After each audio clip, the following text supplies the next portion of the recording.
Hello, how are you all? I think you all must be healthy. कैसे हो आप लोग? मैं सोच रहा हूँ कि आप लोग स्वस्थ होगे और अपनी पढ़ाई कर रहे होगे। देखो, आज मैं द हिंदू के 27 जून के एडिटोरियल कॉलम को आपके बीच में नरेट कर रहा हूँ। देखिए, ये जो पॉइंट है ना, ये आपकी पॉलिटी के लिए और आप कह सकते हैं कि सेकंड पेपर के लिए ये बहुत महत्वपूर्ण है। वैसे भी ये टॉपिक किसी भी जागरूक नागरिक के लिए भी ज़रूरी है। तो देखो, यहाँ आपको बहुत कुछ सीखने को मिलेगा। देखो, इसके अंदर पहली बात क्या लिखी गई है, आइए हम लोग चर्चा करते हैं। ये जो आर्टिकल लिखा है, ये पीडीटी आचार्य ने लिखा है और ये जो है फॉर्मर सेक्रेटरी जनरल लोकसभा है। क्लियर? और ये लिखते क्या है, अपोजिशंस लॉर्जर। ठीक है, डेमोग्राफी। क्लियर ना?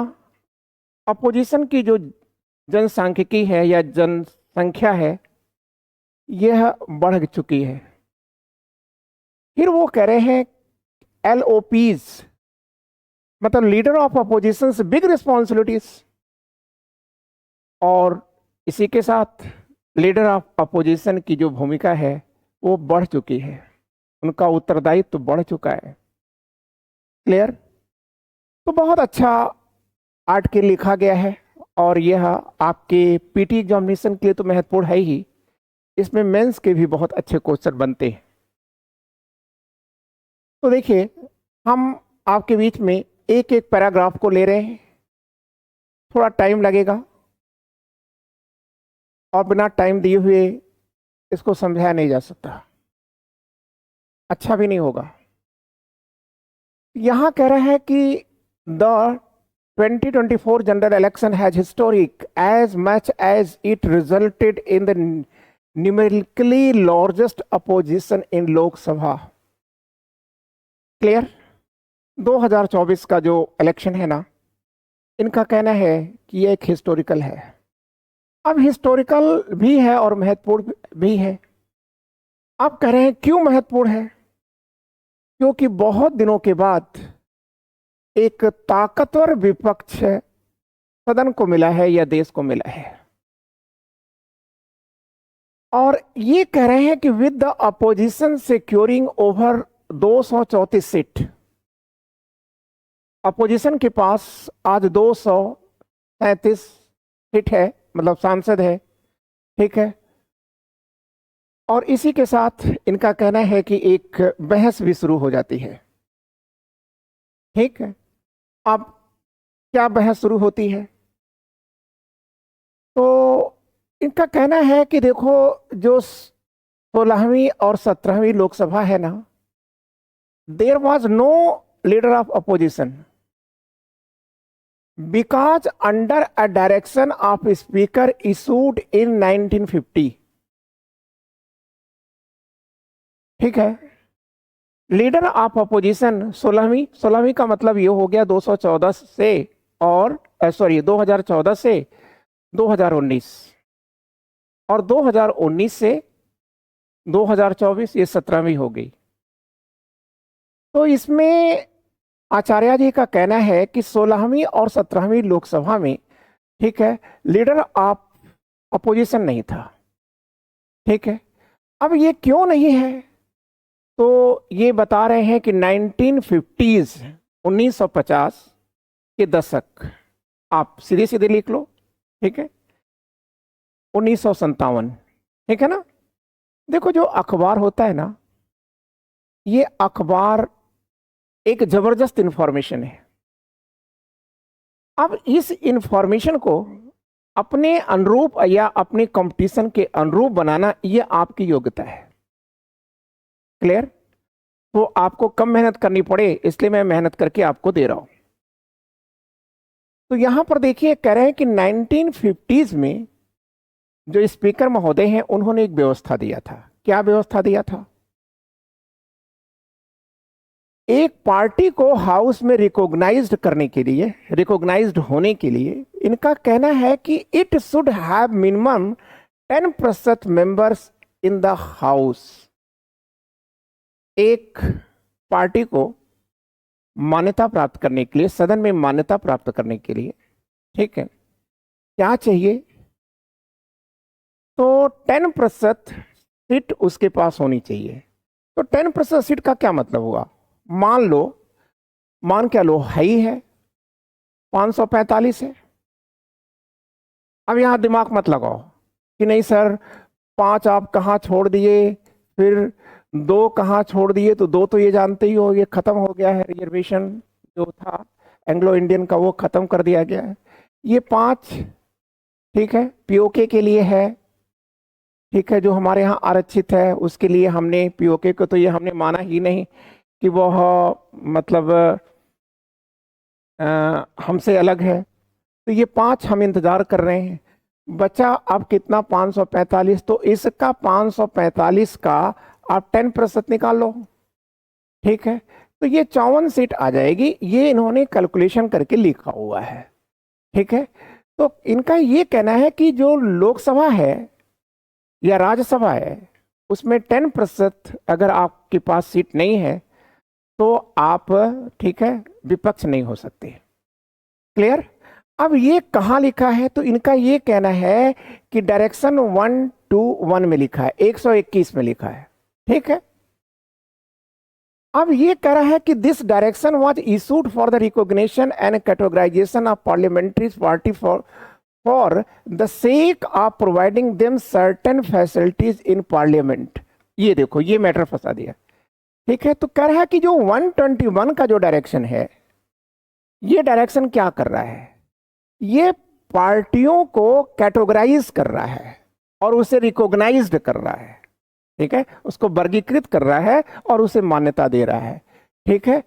लेकिन ये कह रहे हैं but this direction does not deal the recognition of LOPs. लेकिन यह जो निर्देश है, ये जो डायरेक्शन है 121 का, इसके अंदर कहीं से भी, ठीक है, लीडर ऑफ अपोजिशन के बारे में कोई डायरेक्शन नहीं है, ठीक है। यहां तक कि लीडर ऑफ अपोजिशन का नाम तक नहीं लिया गया है। फिर कह रहे हैं कि but this direction does not deal with the recognition of LOP, ठीक है, लीडर ऑफ अपोजिशन को रिकॉग्नाइज नहीं करता है। फिर parliament enacted the salary and allowances of leader of opposition in A parliamentary act 1977। फिर ये आगे बोल रहा है, ये आर्टिकल आगे कह रहा है कि देखो 1977 का एक दौर आता है जब पार्लियामेंट एक्ट आता है, और इसी पार्लियामेंट्री एक्ट के अंतर्गत पहली बार, याद रखना पीटी में क्वेश्चन पूछ सकता है, पहली बार 1977 में, ठीक है, लीडर ऑफ अपोजिशन शब्द का उल्लेख किया गया और उसकी सैलरी और अलाउंसेस पर भी चर्चा की गई। क्लियर? तो पहली बार 1977 में, देखो यहां लिखा नहीं है, ठीक है, लेकिन मैं आपको बता दे रहा हूं, आप इसे नोट करिएगा। और पहला लीडर ऑफ अपोजिशन होते हैं राम सुभग सिंह। कौन होते हैं? राम सुभग सिंह होते हैं, ठीक। और ये किस पार्टी से है? कम्युनिस्ट से है ये राम सुभग सिंह। ये India's first leader of opposition है। फिर कह रहा है कि which for the first time defined the term leader of opposition. मतलब समझ गए ना कि इसी समय पहली बार, ठीक है, लीडर ऑफ अपोजिशन की बातें होती हैं, मतलब पहली बार उल्लेख होता है। क्लियर? और ये जो रूल है ना 10% का रूल, ये दोनों ही चैम्बर में लागू होता है। दोनों चैम्बर मतलब दोनों हाउस में लागू होता है, राज्यसभा और लोकसभा दोनों में। अब कह रहा है कि The definition shows that in order to recognize a person as a leader of opposition, there are two conditions that need to fulfilled. ठीक है, अब इनका ये कहना है कि जो ऊपर की व्यवस्था दी गई उसके अनुसार क्या होगा कि लीडर ऑफ अपोजिशन बनने के लिए आपको दो शर्तों का पालन करना होगा। पहली शर्त क्या कह रहे हैं वो कि the party should be numerically the biggest one in opposition to the government. Party को सरकार के बाद, ठीक है, जिस पार्टी को मतलब जिसको लीडर ऑफ अपोजिशन बनना है उसकी पार्टी को सरकार के बाद, जो सत्तासीन है, जो रूलिंग पार्टी है, ठीक है, उसके बाद सबसे बड़ी पार्टी होनी चाहिए, पहली कंडीशन। दूसरी कंडीशन ये क्या बता रहे हैं, second condition, the party should be recognized by the speaker as a party. दूसरा कंडीशन ये है कि जो स्पीकर महोदय होंगे, लोकसभा के स्पीकर होंगे, ठीक है, वो क्या करें कि पार्टी को मान्यता दे दें। ठीक है, क्या कह रहा है कि second, that party should be recognized by the speaker as a party. ठीक है, तो लेकिन अब यहां प्रॉब्लम यह है कि स्पीकर की दादागिरी तो है नहीं, स्पीकर अपने मन से तो कुछ कर नहीं सकते। स्पीकर तभी कर सकते हैं जब आप 10% के रूल को फॉलो करते हो, तभी वो ऐसा कर सकते हैं। ठीक है, क्लियर। अब कह रहा है कि under the direction cited a party which has less than 10% members shall be categorized as a group. ठीक है, क्लियर ना, तभी आपको कैटेगराइज्ड होगा, अगर इससे नीचे हैं तो नहीं हो सकता। फिर देखिए इन्होंने एक घटना की बात किया है। क्या घटना की बात किया है, इनका कहना है कि 10 the Congress parliamentary party which had only 52 members in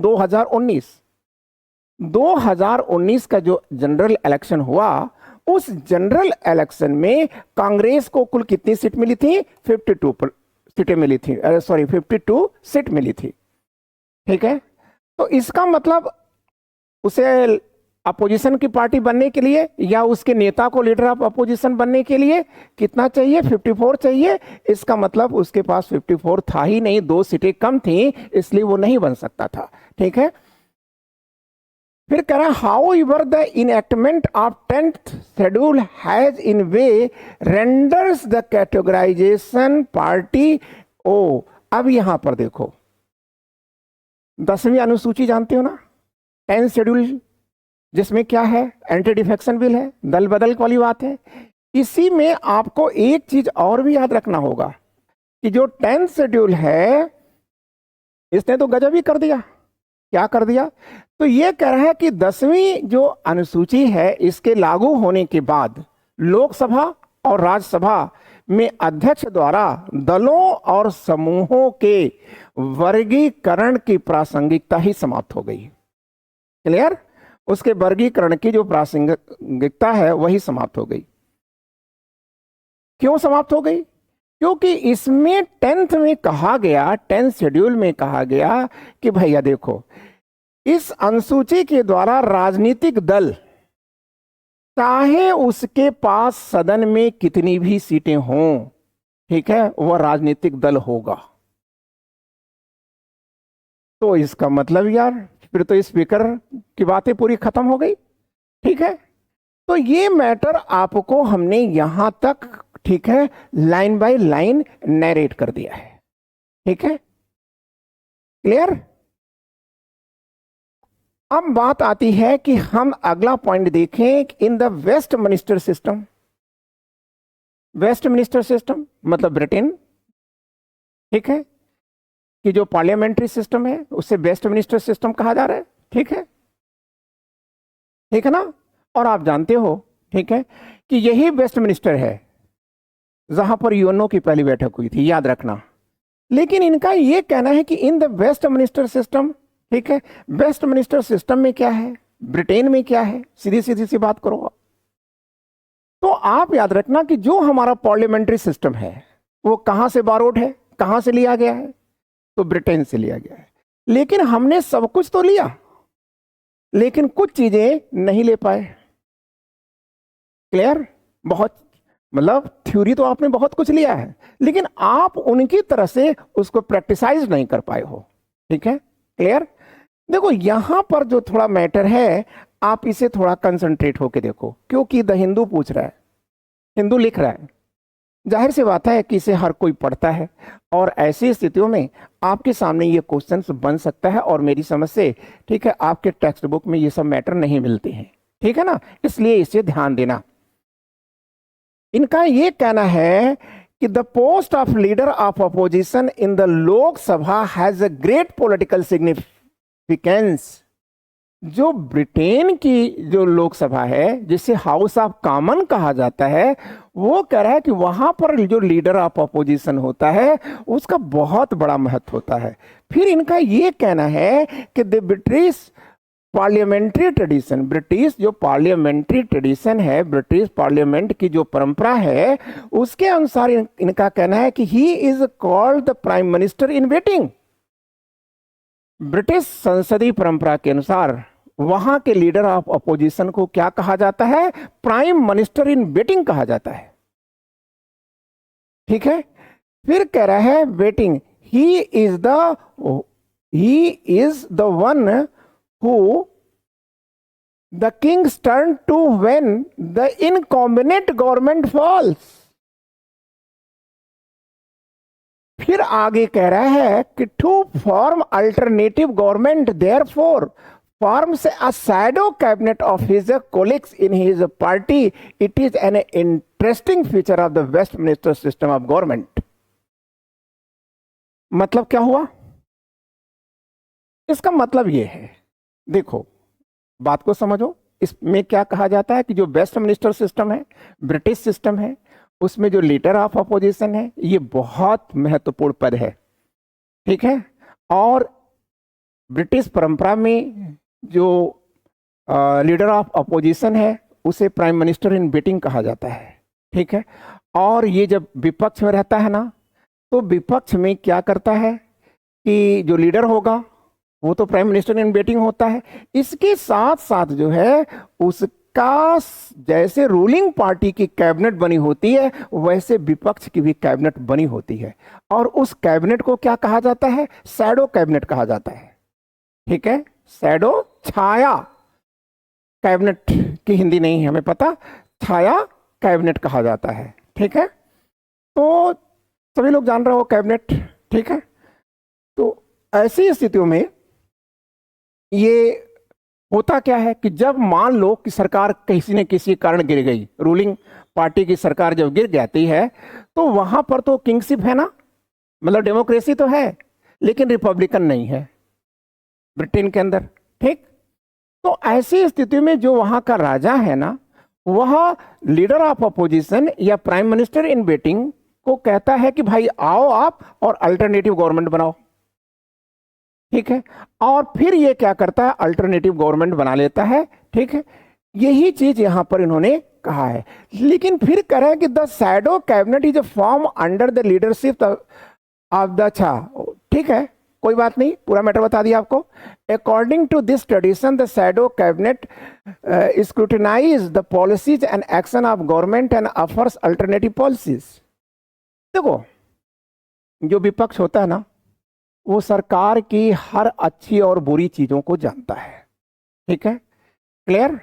और ऐसी स्थितियों में वह उन नीतियों का जो कि सत्ता पक्ष ने या रूलिंग पार्टी ने दिया है, जिसके कारण वो फ्लॉप हुई है, उसका वो विकल्प दे देता है। ठीक है? क्लियर? क्लियर? भारत में क्या होता है? सब उलट दिया जाता है, लेकिन यहां पर ऐसा कुछ नहीं होता है। ठीक है? अब देखो फिर कह रहा है, अच्छा हाँ, ये चूंकि अपोजिशन का लीडर होता है ना, तो वो सब कुछ जानता रहता है कि क्या है, लेकिन ये कह रहा है कि आखिर इसे, ठीक है, क्यों कहा जाता है शैडो कैबिनेट, इसे क्यों कहा जाता है, या shadow prime minister, sorry prime minister in waiting क्यों कहा जाता है। ठीक है? तो क्योंकि यह वास्तविक नहीं होता। ठीक है? वास्तविक सत्ता नहीं होती, यह मिरर होता है। ठीक है? पूर्व जो सरकार होती है, जो रूलिंग पार्टी जो गिर गई है, ठीक है, वो उसका मिरर होता है, उसका प्रतिबिंब होता है, ठीक है ना। ये आप कह सकते हो कि असली कैबिनेट नहीं होती है, ठीक है। अब कह रहा है कि भारत की जहां तक बात कर रहा है, देखो भारत में कह रहा है कि हालांकि भारत ने although we have adopted the Westminster system, हमने वेस्ट मिनिस्टर सिस्टम को तो अपनाया है, लेकिन कह रहा है कि the practice of forming shadow cabinet doesn't exist in parliament और स्टेट लेजिस्लेचर्स। हमने वेस्ट मिनिस्टर सिस्टम को हर जगह अपनाया है, लेकिन न तो हमारी पार्लियामेंट में और न ही, ठीक है, जो विधानसभा है उसमें, ठीक है, ये शैडो कैबिनेट के कॉन्सेप्ट को अपनाया गया है, ठीक है। हाँ, ये जरूर इनका कहना है कि parliament has been statutory position since 1977, ठीक है। तो आप याद रखना कि लीडर ऑफ अपोजिशन का जो पद है वह कॉन्स्टिट्यूशनल पद नहीं है, मतलब कॉन्स्टिट्यूशन में उसका कोई उल्लेख नहीं है, ठीक है। यह एक स्टैट्यूटरी एक्ट है। स्टैट्यूटरी एक्ट का मतलब क्या है कि पार्लियामेंट के ने अपने कानून के तहत इसे बनाया हुआ है। दैट्स ऑल, यहां तक का मैटर हमने खत्म कर दिया, ठीक है। अब कह रहा है कि with change in 2024 the challenge, ठीक है। कह रहा है कि देखो जो 2024 में बदलाव आ रहा है, ठीक है, उसमें भारत के जो विपक्ष आ रहा है उसके सामने चुनौतियां अनेक हैं। देखो कितना इंपॉर्टेंट है कि 2024 से जो विपक्ष आ रहा है ना, उसके सामने चुनौतियां अनेक हैं। क्या चुनौतियां हैं? देखो, पहली चीज कह रहा है कि since the opposition in the Indian parliament is not monolithic and is composed of multiple parties with divergent ideology and programs। देखो क्या बोल गया इस, ये कह रहा है कि देखो 2024 के बाद जो विपक्ष आया है ना, इसके सामने बहुत चुनौतियां हैं, मतलब राहुल जी के सामने बहुत चुनौतियां हैं, ठीक है। राहुल जी को आप क्या कर सकते हो, लीडर ऑफ अपोजिशन, तो उनको चुना ही गया है। आप उनको कह सकते हो कि ये भारत के क्या है, वेटिंग प्राइम मिनिस्टर हैं, ठीक है, प्राइम मिनिस्टर इन वेटिंग है। तो कह रहा है कि इनके सामने चुनौतियां क्या है, तो कह रहा है कि जो अपोजिशन है वो मोनोलिथिक नहीं है। मोनोलिथिक का मतलब क्या हुआ, ठीक है, वो एक पार्टी नहीं है, अपितु तो उसमें खंड खंड पार्टियां, मतलब अनेकों पार्टियों से मिल करके ये विपक्ष बना है। और हर जो खंड है, मतलब हर जो पार्टी है, वो कह रहा है कि उसके जो आइडिया हैं, उसके जो प्रोग्राम्स हैं, उसकी जो प्राथमिकताएं हैं, ठीक है, ये सब भाई बहुत अलग हैं, ठीक है ना। तो और फिर कह रहा है कि ऐसी स्थिति में the role of leader of opposition is a full of challenge, और इस प्रकार से, ठीक है, इन विविधताओं के बीच में एकता को बनाए रखना यह लीडर ऑफ अपोजिशन के लिए एक बहुत बड़ी चुनौती आ रही है, ठीक है। अब देखिए क्यों चुनौती आ रही है। कह रहा है कि जो सत्ता पक्ष होता है, देखो विपक्ष के पास है क्या कि वह लोगों को लालच दे करके अपनी तरफ जोड़े रखेगा, ठीक है। इनका कहना है कि नहीं, जो सत्ता पक्ष होता है, जो रूलिंग पार्टी होती है, वो तो बहुत लालच दे देगी लोगों को, भैया आ जाओ, तुम मुझसे मिल जाओ, हम तुमको ये दे देंगे, इसमें नहीं मंत्री बनाएंगे तो तुमको जो है किसी मतलब कमेटी का चीफ बना देंगे, किसी कमेटी का अंग बना देंगे, मतलब तमाम चीजें कह सकता है। लेकिन इनका कहना है कि आपके पास क्या है, आपके पास तो कुछ है नहीं। तो अब कह रहा है पिछले वर्ष में सत्ता पक्ष करता क्या रहा है, तो इनका कहना है कि देखो जो पिछले वर्ष है, इनका रहा है कि in the past 10 years the Lok Sabha has seen rather than opposition which could not mount any serious challenge to the government. कह रहा है पिछले 10 वर्षों में, ठीक है, विपक्ष इस स्थिति में नहीं था कि वह सत्ता पक्ष को या रूलिंग पार्टी को किसी प्रकार की कोई चुनौती दे सकता था। हाँ, ये जरूर था कि जो सत्तारूढ़ पार्टी है, आप खुल के कहना चाहें तो बीजेपी कह सकते हैं, ये क्या थे, वो एब्सोल्यूट मेजॉरिटी में थे और याद रखना कि absolute majority corrupt a man absolutely, ठीक है ना। एक व्यक्ति को बहुत हद तक करप्ट कर जाती जब उसके पास पावर ज्यादा आता है। तो ये क्या था कि इन्होंने क्या किया कि सत्ता पक्ष जो है विपक्ष को धमकियां दे करके शांत कर दिया करता था, ठीक है। आपने देखा होगा कि एक साथ कितने कितने सांसदों को एक दिन निकाल दिया गया था, जो किसी भी दुनिया के किसी भी डेमोक्रेसी के लिए इससे बड़ा कलंक और नहीं था, ठीक है ना। लेकिन अब इनका कहना है कि लेकिन इन 2024 में, ठीक है, परिस्थितियां बदल चुकी हैं। आज जो विपक्ष है ये काफी ताकतवर हो चुका है, ठीक है ना। और फिर इनका कहना है कि आज ये विपक्ष 234 मेंबर के साथ यह बेंच पर, अपोजिशन बेंच पर बैठ रहा है, ठीक है।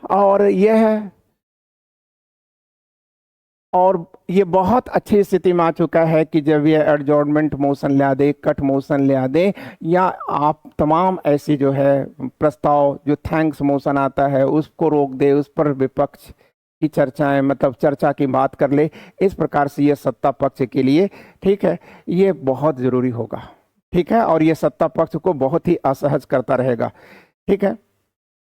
और फिर राहुल जी के बारे में क्या कह रहा है कि the leader of opposition should be able to capture this new mood of opposition and present his views. ये कट गया, हाँ, the leader of opposition should be able to capture this new mood of opposition and present his view in the house the most effective way. देखिए, अब ये कह रहा है कि जो लीडर ऑफ अपोजिशन है, मीन्स राहुल गांधी जी हैं, तो कह रहा है कि साहब इनकी चुनौती ये है कि वह विपक्ष के मूड को भांप लें, ठीक है, विपक्ष क्या चाहता है। देखिए, जितनी ही ज्यादा, ठीक है, ये एक्टिव होंगे, ठीक है, विपक्ष यूनाइट रहेगा, ठीक है। तो ये चीजें इनका कहना है, ठीक है। The LOP of the 18th Lok Sabha has onerous task of serving the unity of opposition of all cost, ठीक है। 18वीं जो लोकसभा है ना, इसके लीडर ऑफ अपोजिशन का सबसे बड़ा दायित्व है कि वह अपनी एकता को बनाए रखे, ठीक है ना। खैर, कोई मतलब नहीं है आपके लिए, ठीक है, कोई मतलब नहीं है आपके लिए। अब यहां आप आइए, ठीक है। कह रहा है the past has lesson, the past has lesson, क्या बोल रहा है भाई। पास्ट हैज लेसन, इसका मतलब हुआ कि अतीत से सीखने की जरूरत है, अतीत से हमें सीखने की जरूरत है। द पास्ट हैज लेसन, क्या सीखना है भैया। तो कह रहा है इन इंडिया टू, भारत में भी, this healthy tradition can be followed which will certainly strengthen the democracy, ठीक है। देखिए, भारत में भी इस स्वस्थ परंपरा का पालन किया जा सकता है जो निश्चित रूप से लोकतंत्र को मजबूत करेगा। कौन सी परंपरा है कि आप पालन करोगे। तो ये कह रहा है कि देखिए, जो हमारे देश के पहले प्रधानमंत्री थे स्वतंत्र भारत के, वो थे Jawaharlal Nehru, had created a certain tradition such as being present in the house during question hour on most of the dates and supplementing the replies given by minister whenever he felt that such replies were inadequate। तो कौन सी परंपरा डाला था प्रधानमंत्री, हमारे देश के पहले प्रधानमंत्री नेहरू जी ने।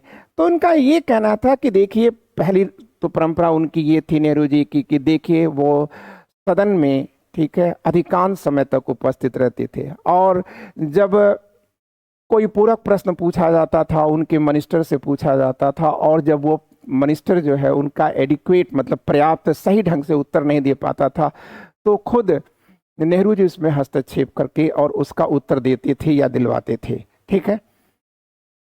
और फिर इसके बाद इन्होंने लिखा है, ठीक है, कि Nehru ji said to have pleaded with the speaker to grant more time to the leaders of opposition and he would invariably be present in the house to listen of them. इनका मतलब ये है इस सेंटेंस का कि देखो, नेहरू जी स्पीकर से गुहार लगाते थे। गुहार मतलब रिक्वेस्ट करते थे कि सर, जो लीडर ऑफ अपोजिशन है या जो विपक्ष है, लीडर ऑफ अपोजिशन तो था ही नहीं उस समय, ठीक है, लेकिन भाई ऐसा तो नाम तो नहीं था, लेकिन लोग विपक्ष तो था ना। तो स्पीकर से उन्होंने गुहार लगाई थी कि आप इनको ज़्यादा समय दें, और नेहरू जी सदैव विपक्ष को सुनने के लिए तैयार रहते थे। क्यों तैयार रहते थे? तो उनका ये कहना था, ठीक, क्योंकि जो सत्ता पक्ष है ना, जो उनका ये नेहरू जी का मानना था कि जो सत्ता पक्ष है वो हमारी चापलूसी करेगा, ठीक है, प्रमोशन चाहेगा, लाभ चाहेगा, तमाम चीजें चाहेगा, और ऐसी स्थितियों में वो उस देश की जो वास्तविक स्थिति है उसको नहीं बताएगा, ठीक है ना। तो इसलिए उनका कहना था कि जो विपक्ष है, ये विपक्ष जो है चीख करके, चिल्ला करके हमें वास्तविक स्थिति को बता देगा, ठीक है। इसलिए इनका कहना है कि हमें अतीत को नकारने की जरूरत नहीं है।